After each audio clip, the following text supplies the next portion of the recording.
Good morning. It is Saturday morning. I'm out in my classroom that I have, my fifth wheel that I have converted into my classroom. I'm just so used to calling it my classroom now. And my husband and I put together some Easter packets about 3 days ago so that they would be quarantined in time for me to do this. And what I'm doing is I am going to send Easter egg bags to my students' house. I'm going to go drop them off at their door, call their parent, and let them come out and get their Easter surprise. If we had been in school, I would have done an Easter egg hunt with my students, but we're not in school. And I did this almost in honor of my grandfather. When I was a child growing up, and especially when I started going to school to be a teacher, my grandfather often told a story about a teacher he had. Now, my grandmother had 12 to 13 children. During the Great Depression, she was a single mother. My great-grandfather had left the family. And my grandfather was the baby. And he's a pretty rough baby. He would get in trouble frequently, even in school. And one day he came home, the story goes, that he came home from school and he saw his teacher's car in the driveway. He didn't want to go in the house, and he couldn't think of anything he had done wrong that day. So he hid out in the little field that they had by their house, and he waited till his teacher's car left. When his teacher's car left, he went inside. So when he went in the house, he went past his mother. She didn't say too much to him. And then he went on about his business for the day. Well, a couple of days later, he sees this teacher again. Her car is parked in the driveway.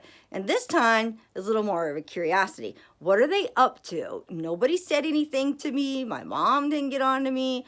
My teacher didn't even say I went to your house the other day, or the next day when he went to school. She never mentioned it. So he decided to go into the house. He figured, if I'm going to get in trouble, I'm just going to get in trouble. So he went into the house. When he entered the door, his mother and his teacher were standing there. His teacher had a box in her hand. In that box, she had clothes. When his teacher was visiting the first day, she was coming to see what size clothes my grandfather wore so that she could help my grandmother. She bought my grandfather 4 outfits, brand new outfits. And to the day he died, he remembered that teacher. He remembered that act of kindness. And he would always tell us, and especially me, because I was going to be a teacher, that what you have is a blessing to you. What you do with it is your responsibility. I always loved to hear that story. And I always said I wanted to be that teacher. So here we are in the middle of a pandemic. A lot of my parents have lost their jobs. A lot of my parents are nurses. And when I say nurses, I'm not talking about RNs. I'm talking about everybody. CNAs. My parents are the bottom of the line, okay? They don't have a huge education.